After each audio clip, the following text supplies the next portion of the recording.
NIT திருச்சியில இந்த வருஷம் நீங்க சீட் வாங்கணும்னா என்ன ரேங்க் இருந்தா நமக்கு சீட் கிடைக்கும். அதாவது minimum rank to get a seat. எந்த செஷனுமே அட்டெண்ட் பண்ணிருந்தீங்கன்னா இந்த ரெண்டுல எது ஹையஸ்டோ அத ஃபைனல் டெஸ்ட் ஸ்கோரா உங்களுக்கு கொடுப்பாங்க. சோ இதுதான் பெர்சன்டேஜ். இந்த 3% ஆட் பண்ணி டிவைட் பண்ணி வந்து அட்வான்ஸ்டுக்கு எலிஜிபிள். நீங்க வந்து JEE மெயின்ஸ் கிளியர் பண்ணா NIT, STIIT, centrally funded technical இன்ஸ்டிடியூஷனுக்கு போக முடியும். ஆனா அட்வான்ஸ்டு எக்ஸாம்க்கு அப்பியர் ஆகி அட்வான்ஸ்டு எக்ஸாமை கிளியர் பண்ணா மட்டும்தான் IITஸ்க்கு போக முடியும். எலிஜிபிள்னா பெரிய லெவல்ல ஏதாவது அட்வான்டேஜ் இருக்கான்னு சார்னு கேட்டீங்கன்னா ஒரு மிகப்பெரிய ஜாக்பாட் அப்படிங்கிறது உங்களுக்கு காத்துக்கிட்டு இருக்கு. சொல்ல போனோம்னா IIT மெட்ராஸ்ல NIT திருச்சியில படிக்கணும்னு நினைக்கிறீங்கன்னா என்ன ரேங்க் இருந்தா கம்ப்யூட்டர் சென்ட்ரிக் கோர்சஸ் இந்த வருஷம் சீட் கிடைக்கும் அப்படிங்கிற திருச்சியில ஏதாவது ஒரு சீட் கிடைச்சா போதும் சார். என்ன ரேங்க் இருந்தா 2025ல எங்களுக்கு சீட் கிடைக்கும் அதை சொல்லுங்கன்னு கேட்டீங்கன்னா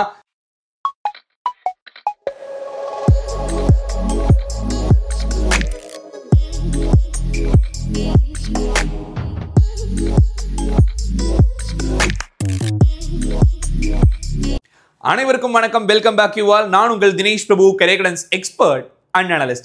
JEE main session 1 and session 2 கான ரிசல்ட்ஸ் NTA சைடுல இருந்து இன்னைக்கு பப்ளிஷ் பண்ணிருக்காங்க. உங்களோட NTA ஸ்கோர்ஸ் என்ன பெர்சன்டேஜ் நீங்க வந்திருக்கீங்க, ஆல் இந்தியா லெவல்ல உங்களுக்கு காமன் ரேங்க் என்ன வந்திருக்கு, உங்களோட கேட்டகரி ரேங்க் என்ன வந்திருக்கு அப்படிங்கிற மிக மிக இம்பார்ட்டன்டான ஒரு சில இன்ஃபர்மேஷன்ஸை இப்போ உங்களோட ஸ்கோர் கார்டுல பார்க்க முடியும். So dear students and parents, நீங்க வெப்சைட்ல லாகின் பண்ணி உங்களோட ஸ்கோர்ஸ் என்னங்கிறத பார்க்க ஆரம்பிக்கலாம். இந்த வீடியோல இந்த JEE மெயின்ஸ் என்ட்ரன்ஸ் எக்ஸாமோட மார்க்கை வச்சு, பெர்சன்டேஜ்ல வச்சு, ரேங்கை வச்சு எந்தெந்த கல்லூரிகளுக்கு உங்களால போக முடியும் அப்படிங்கிற இன்ஃபர்மேஷன்ஸை பேச போறோம். எல்லாத்தையும் தாண்டி இந்த ரிசல்ட்ஸை என்டையரா நம்ம டீடைலா அனலைஸ் பண்ணியிருக்கோம். லாஸ்ட் இயர் எத்தனை மாணவர்கள் எழுதியிருந்தாங்க, இந்த வருஷம் எத்தனை மாணவர்கள் அப்பியர் ஆனாங்க, எவ்வளவு பேர் நல்ல ரேங்க் வாங்கியிருக்காங்க, இந்த வருஷம் என்ன ரேங்க் இருந்தா உங்களுக்கு NITஸ்லயும் IIITஸ்லயும் சென்ட்ரலி ஃபண்டட் டெக்னிக்கல் இன்ஸ்டிடியூஷன்ஸ்லயும் ஏதாவது ஒரு சீட்டாவது கிடைக்கும் அப்படிங்கிற இன்ஃபர்மேஷன் பத்தியும் தெளிவாக விளக்க போறோம். சோ நம்ம வீடியோக்குள்ள போலாம். இந்த வீடியோட மிக முக்கியமான கண்டென்ட்டா நீங்க எப்படி லாகின் பண்ணி உங்க ஸ்கோர்ஸை பார்த்துக்க முடியும், உங்களோட NTA ஸ்கோரை பார்க்கணுமா இல்ல பெர்சன்டேஜ்ல பார்க்கணுமா இல்ல ரேங்கை பார்க்கணுமா, இதை எதை வச்சு உங்களுக்கு சீட் அப்படிங்கறத NTA சைடுல இருந்து கொடுக்க போறாங்க. இதுக்கு அடுத்த கட்டமா நீங்க ஜோசா கவுன்சிலிங் அண்ட் CSAT கவுன்சிலிங்ல பார்ட்டிசிபேட் பண்ணாதான் தமிழ்நாடு மட்டும் இல்லாம அகில இந்திய அளவுல மிகப்பெரிய டெக்னிக்கல் இன்ஸ்டிடியூஷன்ஸா பார்க்கப்படுற NIT, STIIT and centrally funded technical இன்ஸ்டிடியூஷன்ல உங்களால சேர முடியும். சோ இந்த ரெண்டு கவுன்சிலிங்லயுமே என்னென்ன விஷயங்கள் இருக்க போகுது அப்படிங்கறத பத்தியும் தெளிவாக நம்ம விளக்க போறோம். சோ வீடியோ ஃபுல்லா பாத்தீங்கன்னா தெரிஞ்சுக்க முடியும். எல்லாத்தையும் தாண்டி the most important content, NIT திருச்சியில இந்த வருஷம் நீங்க சீட் வாங்கணும்னா என்ன ரேங்க் இருந்தா நமக்கு சீட் கிடைக்கும். அதாவது minimum rank to get a seat. ஏதாவது ஒரு சீட்டாவது கிடைக்கணும் சார், NIT திருச்சி தான் எனக்கு கனவு கல்லூரின்னு நினைக்கிறீங்கன்னா இந்த வீடியோல என்ன ரேங்க் இருந்தா உங்களுக்கு NIT திருச்சியில சீட் கிடைக்கும் அப்படிங்கிற பத்தி பார்க்க போறோம். வித்தவுட் எனி ஃபர்தர் டிலே நம்ம வீடியோக்குள்ள போலாம். நம்ம சேனலை இன்னும் சப்ஸ்கிரைப் பண்ணாம இருக்கீங்கன்னா இமிடியா சப்ஸ்கிரைப் பண்ணிக்கோங்க. 31 NITs and top most IIITs and centrally funded technical institutions எல்லாத்துலயுமே லாஸ்ட் இயர் என்ன ரேங்க் க்ளோஸ் ஆச்சு, இந்த வருஷம் என்ன ரேங்க் வச்சிருந்தா உங்களுக்கு சீட் கிடைக்குங்கிறத பத்தியும் நம்ம அடுத்த வீடியோஸ்ல கொடுக்க போறோம். மிஸ் பண்ணாம பார்க்கணும்னு நினைக்கிறீங்கன்னா சப்ஸ்கிரைப் பண்ணி வச்சுக்கோங்க. JoSAA counselling and CSAT counselling ரெண்டுக்குமே சாய்ஸ் ஃபில்லிங் அசிஸ்டன்ஸும் அப்ளிகேஷன் ஃபில்லிங்ல இருந்து எல்லா சப்போர்ட் நம்ம பண்ணிட்டு இருக்கோம். Paid choice filling or counselling வேணும்னு நினைக்கிறவங்க இந்த நம்பருக்கு கான்டாக்ட் பண்ணலாம். இப்போ நம்ம வீடியோக்குள்ள போலாம். JEE Mains 2025 results are out. we are doing deep analysis. Percentile versus rank, அதாவது ரேங்கை பார்க்கணுமா சார் இல்ல பெர்சன்டைல பார்க்கணுமா சார்? பெர்சன்டைலுங்கிறதுக்கும் பெர்சன்டேஜுக்கும் என்ன சார் வித்தியாசங்கிற மாதிரி நிறைய பேர் கேட்குறீங்க. உங்களோட ஸ்கோர்ஸ் அப்படிங்கிற மாதிரி எடுத்துட்டா நிறைய விஷயங்கள் அதை நுணுக்கமா பார்க்கணும். நிறைய பேர் தெரியாம மேத்ஸ், பிசிக்ஸ், கெமிஸ்ட்ரி மூணுலயும் நான் வேற மாதிரி மார்க் வாங்கியிருக்கேன், எனக்கு டோட்டல் வேற மாதிரி வந்திருக்கு, டோட்டல்னா ஆவரேஜ் பண்ணி தான் சார் வரணும், ஆனா இங்க மாத்தி கொடுத்துருக்காங்கிற மாதிரி நிறைய குழப்பத்தில் இருக்கீங்க. அந்த குழப்பங்கள் எல்லாமே இந்த வீடியோல நான் கிளியர் பண்ணி கொடுக்குறேன். இது மட்டும் இல்லாம யாருக்கு NITல சீட் கிடைக்கும், IIITல சீட் கிடைக்கும், சென்ட்ரலி ஃபண்டட் டெக்னிக்கல் இன்ஸ்டிடியூஷன்ல சீட் கிடைக்கும் அப்படிங்கிற பத்தியும் தெளிவாக நம்ம பார்க்க போறோம். JEE அட்வான்ஸ்டுக்கு யார் எலிஜிபிள், அட்வான்ஸ்டுக்கு எலிஜிபிளா இருந்தீங்கன்னா மிகப்பெரிய ஜாக்பாட் அப்படிங்கிறது உங்களுக்கு அடிக்க போகுது. 79% மேல இருந்தா OBC NCL கேட்டகரி ஸ்டூடெண்ட்ஸ்க்கு IIT மெட்ராஸ்ல படிக்கிறதுக்கான வாய்ப்பு இந்த வருஷம் இருக்கு. அது என்னங்கிறதையும் நான் தெளிவா சொல்றேன். சோ இப்போ இந்த JEE மெயின்ஸ் அப்படிங்கிறது மக்கள் மத்தியில் எந்த அளவுக்கு ரீச் ஆயிருக்கு, எவ்வளவு மாணவர்கள் எழுதியிருக்காங்கன்னு பாருங்க. 2023ல இந்த JEE மெயின்ஸ்க்கு அப்பியர் ஆன மாணவர்களோட எண்ணிக்கை வந்து பார்த்தோம்னா 11,12,000 ஸ்டூடெண்ட்ஸ் அப்படிங்கிற 2023ல அப்பியர் ஆகாங்க. 24ல 14,15,110 ஸ்டூடெண்ட்ஸ் அப்பியர் ஆகிறாங்க. இதுதான் வந்து ரெக்கார்டு இருக்குல்ல, highest number of students last year appear ஆனாங்க. இந்த வருஷம் அந்த ரெக்கார்டையும் தாண்டி ஹையஸ்ட் ரெக்கார்டா 14,75,103 யூனிக் கேண்டிடேட்ஸ், அதாவது செஷன் 1 அண்ட் செஷன் 2 ரெண்டுலயுமே சேர்த்து வச்சு பார்த்தாலும் யூனிக்கா அட்டெண்ட் பண்ண ஸ்டூடெண்ட்ஸ் பார்த்தோம்னா 14,75,103 ஸ்டூடெண்ட்ஸ் பிக்கஸ்ட் நம்பருங்க. இந்த நம்பர்ஸ்னால ஏதாவது சேஞ்சஸ் இருக்குமா சார், சீட்ஸ் கிடைக்கிறதுல ஏதாவது பிரச்சனைகள் வருமான்னு கேட்டீங்கன்னா கட்டாயம் உங்களுக்கு ரேங்க் அப்படிங்கிறது முன்ன பின்ன ஆகும். பிகாஸ் நம்பர் ஆஃப் ஸ்டூடெண்ட்ஸ் அதிகமாக உங்களுக்கு அந்த ரேங்க் அப்படிங்கிறது கொஞ்சம் டிஃபரன்ஸ் அப்படிங்கிறது இருக்க வரும். JEE மெயின்ஸ் 2025 ரிசல்ட்ஸ் எப்படி பார்க்கணும்னு கேட்குறீங்க, டிஸ்கிரிப்ஷன்ல லிங்க் கொடுத்துருக்கேன், டிஸ்பிளேலையும் உங்களுக்கு போட்டிருக்கேன். இந்த லிங்கை கிளிக் பண்ணீங்கன்னா இந்த மாதிரி ஒரு பேஜ் ஓப்பன் ஆகும். இதில் உங்களோட அப்ளிகேஷன் நம்பர், உங்களோட பாஸ்வேர்டு, இங்க கொடுக்கப்பட்ட கேப்சாவை இதில் போட்டு நீங்க லாகின் அப்படிங்கிற மாதிரி கொடுத்தீங்கன்னா ஸ்கோர் கார்டு உங்களுக்கு ரிலீஸ் ஆகும். ஸோ இந்த மாதிரி NTA ஸ்கோர் கார்டை உங்களால் பார்க்க முடியும். NTA ஸ்கோர் அப்படிங்கிறது கொடுத்துருப்பாங்க, which is percentile அப்படிங்கிறது நீங்க தெரிஞ்சுக்க முடியும். இதுல உங்களோட எக்ஸாக்ட் மார்க் அப்படிங்கிறது இருக்காதுங்க, இதுலயும் உங்களோட நிலைப்பாடு அப்படிங்கிறத கொடுப்பாங்க. இப்போ உதாரணத்துக்கு பார்த்தோம்னா மேத்தமெட்டிக்ஸ்ல செஷன் 1ல நீங்க என்ன பெர்சன்டேஜ் வச்சிருக்கீங்கன்னு கொடுத்துருப்பாங்க. இந்த ஸ்டூடெண்ட் வந்து செஷன் 1 எழுதல, அதனால NA நாட் அப்பியர்னு கொடுத்துருக்காங்க. செஷன் 2ல இவங்க என்ன பெர்சன்டேஜ் எடுத்திருக்கேன்னு கொடுத்துருக்காங்க. இந்த ரெண்டு செஷனுமே அட்டெண்ட் பண்ணியிருந்தீங்கன்னா இந்த ரெண்டுல எது ஹையஸ்டோ அதை ஃபைனல் டெஸ்ட் ஸ்கோரா உங்களுக்கு கொடுப்பாங்க. ஸோ இதுதான் பெர்சன்டேஜ். இந்த 3 பெர்சன்டேஜையும் ஆட் பண்ணி டிவைட் பண்ணி உங்களுக்கு ஆவரேஜ் எல்லாம் தரமாட்டாங்க. இது ஃபைனலா உங்களுக்கு கொடுக்கப்படுறது ஓவரால் NTA ஸ்கோர் அப்படிங்கிறது கொடுப்பாங்க. ஸோ அதை வச்சு தான் நம்ம பார்த்துக்கணுமோ தவிர சார் இந்த மூணையுமே ஆட் பண்ணி டிவைட் பண்ணா எனக்கு வேற மாதிரி ஒரு பெர்சன்டேஜ் வருது, பட் இங்க தப்பா கொடுத்துருக்காங்க மாதிரி நீங்க நினைக்க கூடாது. இந்த ஸ்கோர்ஸ் எல்லாமே ஓவரால் பெர்ஃபார்மன்ஸை பொறுத்து 14,75,000 மாணவர்கள்ல நீங்க எந்த இடத்துல இருக்கீங்க அப்படிங்கிறது தான் இங்க கொடுத்துருப்பாங்க. ஸோ இதெல்லாமே அவங்க வேற மாதிரி ஒரு கால்குலேஷன் பண்ணி கொடுக்கறது. ஸோ இதுல இவங்க கொடுத்தது தான் ஃபைனல். ஸோ இதை வந்து லெட்டர்ஸ்ல கொடுத்துருப்பாங்க, வேர்ட்ஸ்ல கொடுத்துருப்பாங்க, அதை பார்த்துக்கலாம். ஃபைனலி உங்களோட ஸ்கோர் என்ன, பெர்சன்டேஜ் என்னங்கிறது இங்க கொடுத்துருக்காங்க பாத்தீங்களா, இதுதான் ஃபைனல். இதுக்கு மேல இருக்கிறது மூணையுமே நீங்க கண்டுக்கவே கூடாது. இதுக்கு அடுத்ததா உங்களுக்கு ரேங்க் அப்படிங்கிறது கொடுப்பாங்க. ரேங்க் பேசிஸ்ல மட்டும்தான் உங்களுக்கு அட்மிஷன்ஸ் அப்படிங்கிறது நடக்கும். இந்த பெர்சன்டேஜ்ல மறந்துட்டு உங்க ரேங்க் என்ன, உங்களோட காமன் ரேங்க் என்ன, உங்களோட கேட்டகரி ரேங்க் என்ன அப்படிங்கிறது மட்டும் மைண்ட்ல வச்சுக்கோங்க. ஸ்கோர்ஸ் அப்படிங்கிறது ஒரு புரிதலுக்காக கொடுக்கறது தான். அதாவது நீங்க என்ன பெர்சன்டேஜ்ல வந்திருக்கீங்க, உங்களுக்கு மேல எத்தனை பேர் இருக்காங்க, உங்களுக்கு கீழே எத்தனை பேர் இருக்காங்க. இப்போ இந்த ஸ்டூடெண்ட் வந்து 8.04% வாங்கியிருக்காங்க, which is very less. நான் இல்லைன்னு சொல்லவில்லை. ஆனா ஒட்டுமொத்தமா 14,75,000 மாணவர்கள் எழுதின ஒரு எக்ஸாம்ல இவங்க 8% வாங்கியிருக்காங்க, which means 8.6 something 8.0% வாங்கியிருக்காங்கன்னா இவங்களுக்கு மேல 92% ஆஃப் ஸ்டூடெண்ட்ஸ் நல்லா பண்ணியிருக்காங்க. அப்போ ஆல்மோஸ்ட் இவங்களோட ரேங்க் அப்படிங்கிறது 13,70,473 அந்த இடத்துல தான் இவங்க இருக்காங்க. இப்ப புரிஞ்சுக்கிட்டீங்களா? இப்ப இவங்களுக்கு மேல எத்தனை பேர் இருக்காங்க, 13,70,472 மாணவர்கள் அவங்களுக்கு மேல இருக்காங்க. இவங்க அதுக்கு கீழே இருக்காங்க. இவங்களுக்கும் கீழே எத்தனை பேர் சார் இருக்காங்கன்னா 8% ஆஃப் ஸ்டூடெண்ட்ஸ். இந்த ஒட்டுமொத்த நம்பர்ஸ்ல 8% பேர் வந்து அவங்களுக்கு கீழே இருக்காங்க. ஸோ ஒட்டுமொத்த நம்பர்ஸ்னா பெர்சன்டேஜ் கணக்கு நம்ம சொல்லிக்கலாம். ஆனா ஓவரால் பெர்சன்டேஜ்ங்கிறப்போ இதுதான் உங்களுக்கான பெர்சன்டேஜ் அப்படிங்க நீங்க தெரிஞ்சுக்கணும். ஃபைனலி உங்களோட காமன் ரேங்க் என்னங்கிறது கொடுத்துருப்பாங்க, உங்க கேட்டகரி என்ன வருதோ அந்த கேட்டகரியில நீங்க எத்தனாவது இடத்துல இருக்கீங்க அப்படிங்கிறது கொடுத்துருப்பாங்க. இதுல 2 ரேங்கை வச்சுமே நம்ம அட்மிஷன்ஸ்க்கு பார்த்துக்க முடியும். அது என்னங்கிறது நான் அடுத்தடுத்த வீடியோஸ்ல சொல்றேன். இப்போ அடுத்ததா யாரெல்லாம் வந்து அட்வான்ஸ்டுக்கு எலிஜிபிள், நீங்க வந்து JEE மெயின்ஸை கிளியர் பண்ணா NITs, IIITs, centrally funded technical இன்ஸ்டிடியூஷனுக்கு போக முடியும். ஆனா அட்வான்ஸ்டு எக்ஸாம்க்கு அப்பீர் ஆகி அட்வான்ஸ்டு எக்ஸாமை கிளியர் பண்ணா மட்டும்தான் IITஸ்க்கு போக முடியும். இந்தியா மட்டும் இல்லாம உலகளாவிய தரம் வாய்ந்த கல்லூரிகளா பார்க்கப்படுறது IITஸ்ங்கிறத நீங்க புரிஞ்சுக்கோங்க. இந்த IITஸ்க்கு போகணும்னா அட்வான்ஸ்டு எக்ஸாம் எழுதணும். ஆனா நிறைய மாணவர்கள் அட்வான்ஸ் எக்ஸாமுக்கு போக மாட்டாங்க. பிகாஸ் யாரெல்லாம் IIT போகணும்னு நினைக்கிறாங்களோ அவங்க தான் போவாங்க. நிறைய மாணவர்கள் NITs, IIITs தான் போகணும்னு நினைப்பாங்க. பிகாஸ் அதுக்கு இந்த எக்ஸாம் ஒன்று மட்டும் போதும். இப்போ இந்த JEE அட்வான்ஸ் எலிஜிபிள் ஸ்கோர்ஸ் அப்படிங்கிறது லாஸ்ட் இயர் வந்து எப்படி மாறி இருக்குன்னு பார்க்கலாம். 2023ல 90.77% மேல இருக்க ஸ்டூடெண்ட்ஸ்க்கு எல்லாமே அட்வான்ஸ் எலிஜிபிள்னு சொன்னாங்க. ஆனா லாஸ்ட் இயர் 3% இன்க்ரீஸ் ஆயிடுச்சு. ரீசன் என்னன்னா நம்பர் ஆஃப் ஸ்டூடெண்ட்ஸ் அப்பியர்ட் அதிகமாயிடுச்சு, நிறைய பேர் நல்லா பண்ணியிருந்தாங்க. ஸோ அதனால இந்த அட்வான்ஸ்டுக்கான விஷயங்களும் இன்க்ரீஸ் ஆயிடுச்சு.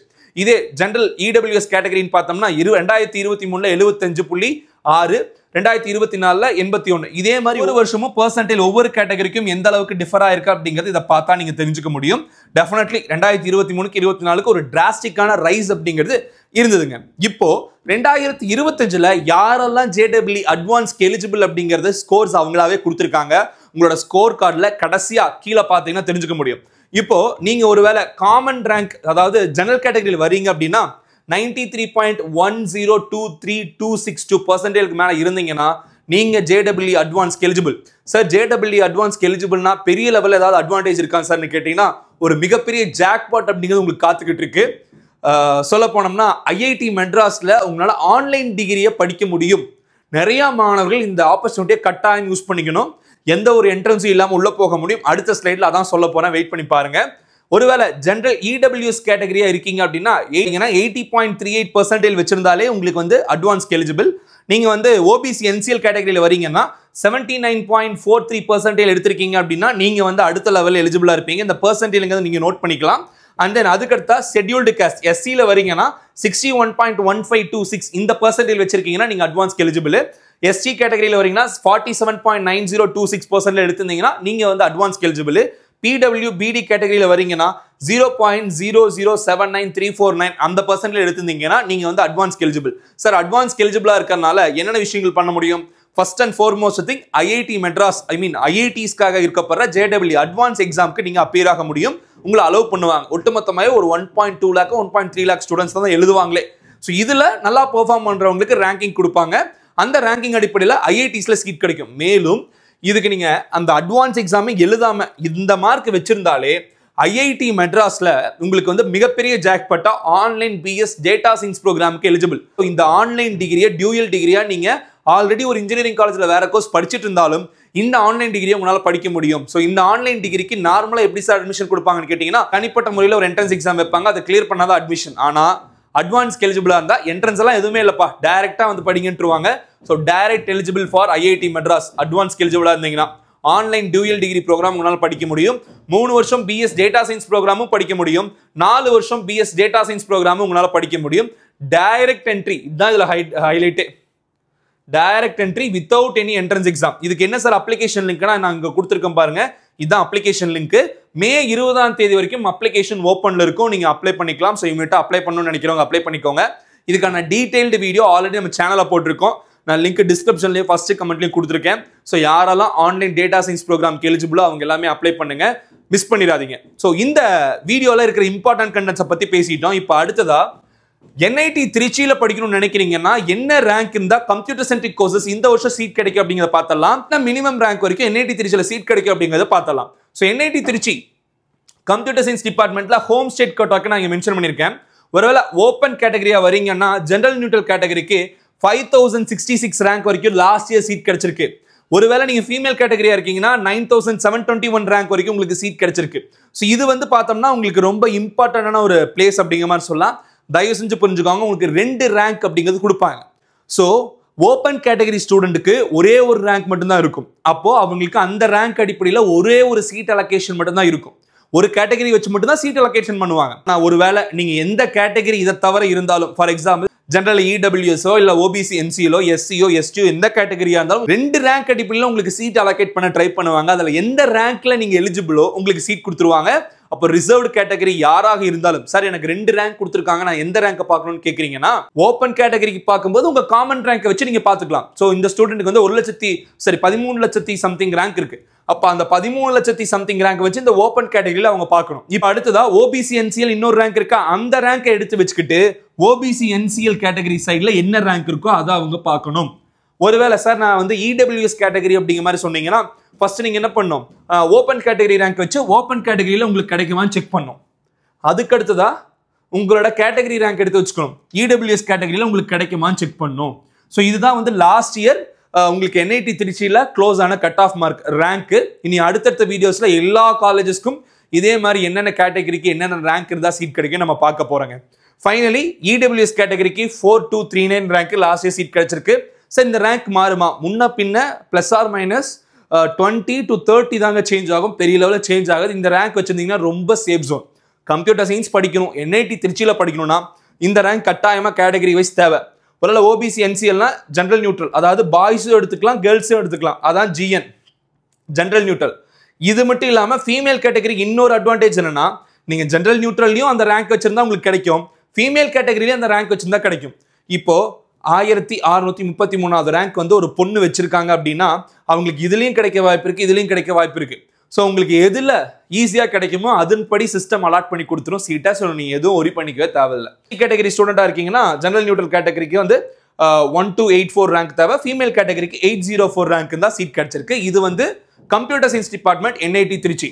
என்ஐடி திருச்சியில ஏதாவது ஒரு சீட் கிடைச்சா போதும் சார், என்ன ரேங்க் இருந்தா 2025ல எங்களுக்கு சீட் கிடைக்கும் அதை சொல்லுங்கன்னு கேட்டீங்கன்னா civil department last year NIT திருச்சியில த லீஸ்ட் ரேங்க்கு க்ளோஸ் ஆயிருக்கு. அது என்ன ரேங்க்னு சொல்றேன். இந்த ரேங்க் வரைக்கும் வச்சிருந்தா உங்களுக்கு என்ஐடி திருச்சி கிடைக்கும். இந்த ரேங்கை விட அதிகமான ரேங்க் இருக்கு சார்னு நினைச்சிட்டு இருந்தீங்கன்னா தயவு செஞ்சு என்ஐடி திருச்சியை விட்டுட்டு NIT Surathkal, NIT Warangal, NIT Calicut இந்த மாதிரி நிறைய என்ஐடிஸ் இருக்கு. அந்த என்ஐடிஸை நம்ம ட்ரை பண்ணலாம். என்ஐடிஸ் அப்படிங்கிறது வாழ்க்கை தரத்தை உயர்த்தக்கூடிய மிகப்பெரிய பொட்டன்ஷியல் இருக்கிற கல்லூரிகள், தயவு செஞ்சு மிஸ் பண்ணிடாதீங்க. ஸோ இதுல என்ஐடி திருச்சியில சிவில் டிபார்ட்மெண்ட் உங்களுக்கு கிடைக்கணும்னு நினைக்கிறீங்கன்னா ஓப்பன் கேட்டகரி, அதாவது ஹோம் ஸ்டேட் கோட்டா தான் கொடுக்குறேன். அதாவது தமிழ்நாட்டு மாணவர்களுக்காக கொடுக்கப்படுற வீடியோங்கனால ஹோம் ஸ்டேட் கோட்டா. அடுத்தடுத்த வீடியோஸ்ல 2 கேட்டகரி நம்ம கொடுப்போம், other state quota and home state quota. அதாவது ஒரு மாணவன் ஏதாவது ஒரு ஸ்டேட் கோட்டால தான் சீட் எடுக்க முடியும். சார் நான் ஹோம் ஸ்டேட் கோட்டாலையும் எடுத்துக்கிட்டு அதர் ஸ்டேட் கோட்டாலையும் எடுக்கலாமான்னு கேட்டீங்கன்னா அப்படி கிடையாது. ஒரு காலேஜில் இருக்க 50% ஆஃப் சீட்ஸ் வந்து ஹோம் ஸ்டேட் கோட்டா கொடுத்துருவாங்க, 50% ஆஃப் சீட்ஸ் வந்து அதர் ஸ்டேட் கோட்டா கொடுத்துருவாங்க. ஸோ இதுல ஓப்பன் கேட்டகரியில ஜெனரல் நியூட்ரல் கேட்டகரி 36,104வது ரேங்க் வரைக்கும் லாஸ்ட் இயர் சீட் கிடைச்சிருக்கு. இப்போ இந்த வருஷம் இது 36,200 வரைக்கும் கிடைக்க வாய்ப்புகள் இருக்கு. ஸோ நீங்க ஒரு மேல் கேண்டிடேட்டா இருக்கீங்கன்னா உங்களுக்கு இந்த ரேங்க் வேணும். ஃபீமேல் கேண்டிடேட்டும் இதில் எடுத்துக்கலாம். ஃபீமேல் கேண்டிடேட்டுக்கு எக்ஸ்ட்ரா அடிஷ்னல் ஒரு ரிசர்வேஷன் அப்படிங்கிறது கொடுக்குறாங்க. அதுல பார்த்தோம்னா 43,172 ரேங்க் வரைக்கும் லாஸ்ட் இயர் சீட் கிடைச்சிருக்கு என்ஐடி திருச்சியில. ஒருவேளை இடபிள்யூஎஸ் கேட்டகரியில வரீங்கன்னா இப்போ நீங்க என்ன பண்ணணும்னா இந்த ரேங்கை வச்சு காமன் ரேங்க் வச்சு இதையும் பாத்துக்கிறீங்க. இப்போ இடபிள்யூஎஸ் ரேங்க் எடுத்து கையில வச்சுக்கிட்டு இதையும் செக் பண்ணிக்கிறீங்க. 31,894 ரேங்க், அந்த ரேங்க் இருந்தா சீட் கிடைச்சிருக்கு லாஸ்ட் இயர். இந்த வருஷம் கிடைக்க வாய்ப்பு இருக்கு. ஃபீமேல் கேட்டகரிக்கு 26,143. ஓபிசி என்சிஎல்க்கு வந்து பார்த்தோம்னா ஜெனரல் நியூட்ரல்ல 11,601, ஃபீமேல்ல வந்து பார்த்தோம்னா 13,119. எஸ்சி கேட்டகரியா இருக்கீங்கன்னா இந்த தனிப்பட்ட ரேங்க் அப்படிங்கிறது இருந்தாலும் உங்களுக்கு லாஸ்ட் இயர் வரைக்கும் சீட் கிடைச்சிருக்கு. ஜோசா கவுன்சிலிங்கோட 5 ரவுண்ட்ஸ்க்கான என்டையர் விஷயத்தை அனலைஸ் பண்ணி நம்ம கொடுத்துருக்கோம். அடுத்த வீடியோஸ்ல இம்பார்ட்டன்டான இன்ஃபர்மேஷன்ஸ், என்ஐடி திருச்சிக்கு எல்லா கேட்டகரிக்கும் எல்லா கோர்ஸ்க்கும் என்ன கட் ஆஃப் மார்க் தேவை, என்ன ரேங்க் தேவைன்னு பார்க்க போறோம். IIITDM காஞ்சிபுரம் பத்தி பார்க்க போறோம். NIT Warangal, Surathkal, Calicut, top 31 NITs, மொத்தம் 31 என்ஐடி இருக்கு. அந்த 31 என்ஐடிஸ்க்கும் என்னென்ன ரேங்க் எல்லாம் சீட் கிடைக்கும் பார்க்க போறோம். டாப் 26 என்ஐடிஸ், அது மீன் IIITஸ்க்கு பார்க்க போறோம். 40 சென்ட்ரலி ஃபண்டட் டெக்னிக்கல் இன்ஸ்டிடியூஷன் பத்தி பார்க்க போறோம். ஸோ தொடர்ந்து நம்ம சேனலை பார்த்துக்கிட்டு வாங்க. அடுத்தடுத்த வீடியோஸ்ல JEE மெயின்ஸ் எக்ஸாம் கிளியர் பண்ணி ஜோசா அண்ட் சிசப் கவுன்சிலுக்கு நிறைய வீடியோஸ் கொடுக்க போறோம். இந்த வீடியோ மறக்காம உங்க ஃப்ரெண்ட்ஸ்க்கு ஷேர் பண்ணி விடுங்க. அவங்க எப்படி ரிசல்ட்ஸை பார்க்கணும், என்ஐடி திருச்சிக்கு என்ன ரேங்க் இருந்தா சீட் கிடைக்கும் அப்படிங்கிறது எல்லாமே அவங்க தெரிஞ்சுக்கிட்டும். அடுத்த வீடியோல வேற ஒரு இன்ஃபர்மேஷன் பத்தி டிஸ்கஸ் பண்ற வரைக்கும் signing off yours Dinesh Prabhu. Thanks for வாட்சிங். Have a good day and take care. By.